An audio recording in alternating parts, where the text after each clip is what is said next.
there, today I'm doing a short video on how to buy Bitcoin in 5 easy steps. Step 1, find your exchange. For this video, I'm gonna assume that you're relatively new to cryptocurrency and should probably stick to a custodial wallet system until you buy and figure out a hardware wallet.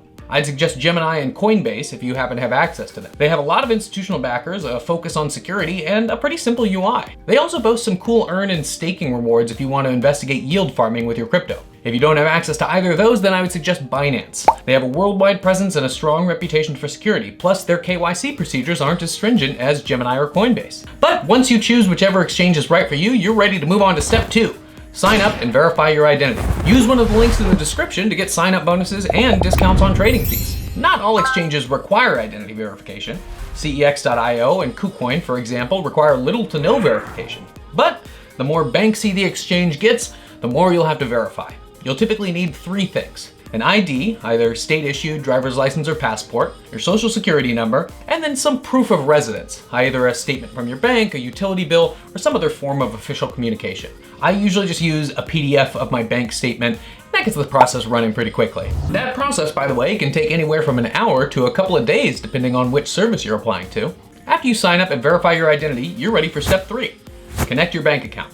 Most exchanges use the service Plaid to verify your bank account, but they may also ask for your bank account and routing number, so have those ready. After that, you're ready for step 4, buy Bitcoin. Hit the buy button on the exchange, choose your amount, and complete the transaction. If you're just getting into Bitcoin, I'd suggest setting up a recurring buy, bi-weekly or monthly, but that's up to you. Now, the last step is optional depending on your level of technical sophistication and risk profile, but from there, you can start trading or moving your crypto. I'd suggest moving your funds to a hardware wallet, but if you'd rather have a custodian hold on to it, then you can leave it on the exchange and treat it like another bank account. And that's it! You own Bitcoin now!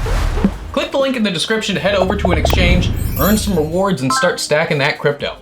Remember, any investment is risky, so be sure to consult your financial advisor before making any big decisions. As always, if you enjoyed the video, give it a like, think about subscribing for more crypto news, reviews, and analysis, and leave a comment below to enter our crypto giveaway, where we'll be giving away crypto, hardware wallets, and much, much more. I'm Crypto Bo. Thanks for watching, and stay safe out there.